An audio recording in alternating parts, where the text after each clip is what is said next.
Tibetan secret vaults and ancient aircraft weapons.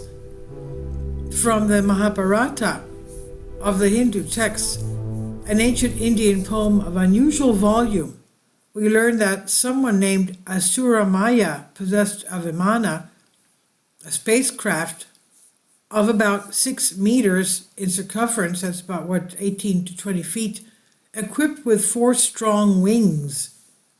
The poem is a treasure trove of information pertaining to conflicts between gods who resolve their differences using weapons that are obviously as deadly as those we use. In addition to the bright missiles, the poem describes the use of other deadly weapons. Indra's dart is operated with a round reflector. When turned on, it gives off a beam of light, which, being focused on any target, immediately devours it with its power. I guess it's like a laser beam. In one particular case, when the hero Krishna pursues his enemy Salva in the sky, Saubdha made Salva's Vimana invisible.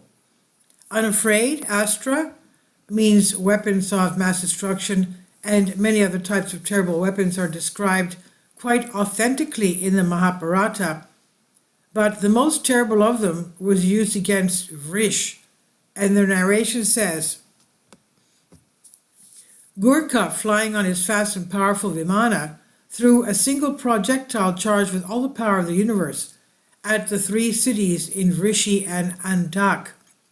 The red-hot column of smoke and fire, bright as 10,000 suns, rose in all its splendor. An unknown weapon, the iron thunderbolt, a gigantic messenger of death that turned to ashes the entire race of the Vrishis and Antaks. It's important to note that these types of records are not isolated.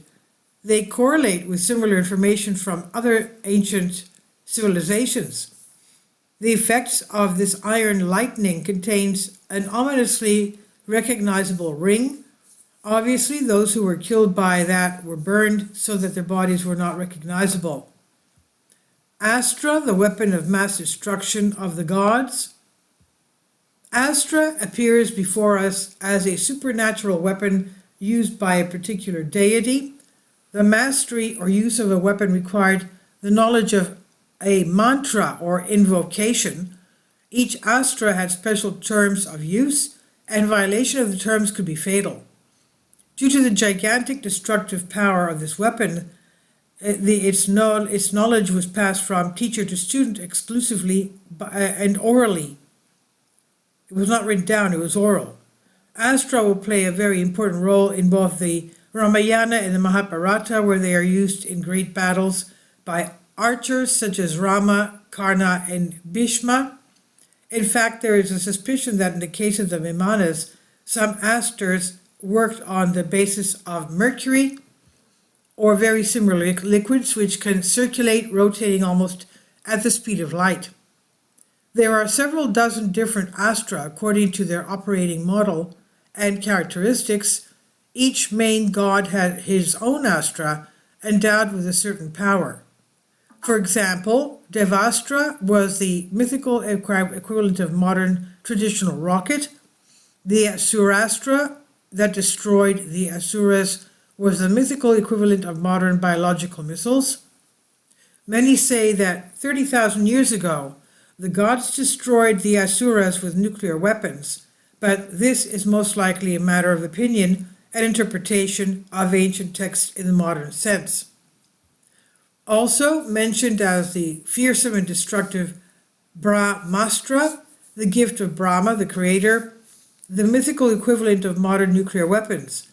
As mentioned in the epic saga of India, the power of Brahmastra is capable of destroying the entire world. And this is how the Mahabharata, Vana Parvam, chapters 168 to 173, describes the battle in which the warrior Arjuna, the great hero, fought against the hordes of Asuras. Indra, the Lord of Heaven, demanded that Arjuna destroy the entire army of Asuras. These 30 million demons lived in fortresses located in the depths of the sea. Indra, the Lord of the Heavens, gave his own Vimana to Arjuna, piloted by his clever assistant Matali. In the fierce battle that unfolded, the Asuras caused crushing rains, and Asura marched against them with a divine weapon that managed to drain all the water. Asura fired a deadly projectile that destroyed the entire city of the Proud. Information about the number of ancient artifacts was obtained in 1929 during the interrogation of the Trotskyist Blumkin, who had previously participated in the NKVD expeditions to Tibet in connection with the sale of secret information about the weapons of the civilization of the gods to German and Japanese intelligence services. Why Blimkin's betrayal in fact allows the leadership of the Third Reich to use the high technologies of the civilization of the gods, which were later used by the Nazis to create secret base in Antarctica, as well as to create various types of weapons of retaliation, quote unquote. As I already told my investigator on a business trip to Tibet in 1925, with the order of the head of the Tibetan state, the Dalai Lama XIII, I was taken to underground halls and shown some so-called artifacts, weapons of the gods preserved on earth from 15 to 20,000 years before. These weapons were kept in separate rooms, and I wrote about this in detail in my reports. The characteristics of the weapons are approximately as follows. 1. Giant forceps, wajaru. With their help, precious metals are smelted. If you melt gold at the temperature of the sun's surface, 6,000 degrees centigrade, then the gold flares up and turns into a powder for 70 seconds. This powder was used in the construction of huge mobile stone platforms. If this powder is poured into the platform, then its weight is lost to a minimum. The powder was also used in medicine in the treatment of incurable diseases for the elite. Mainly the leaders used it for food to protect their lives. Number 2, the bell. Bell, the so-called sutsu, with the help of which you can blind for a while a large army or entire army. It's made of action consisting in transforming electromagnetic waves at a certain frequency, which the human ear does not perceive, but acts directly on the brain. This is a very strange weapon, and with its help, the Indian prophet Arjuna won big battles, causing his enemies to panic. I have not seen how this weapon works. I saw the units themselves in the underground halls, and a member of the Council of Tibet gave me explanations about the technical characteristics that I passed on to the Germans, or rather to the representative of German military intelligence, Mr. von Schittel. I met Schittel in Europe on a business trip abroad. In addition to the technical characteristics of these two units, I also gave Schittel information about another weapon of the gods. This weapon remained from about 8 to 10,000 years BC. It was discovered in underground cities under the ice of Antarctica in the Queen of Maud land.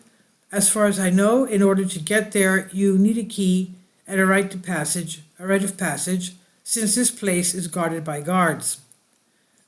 These devices can move both underwater and in the air, and they do it at great speed.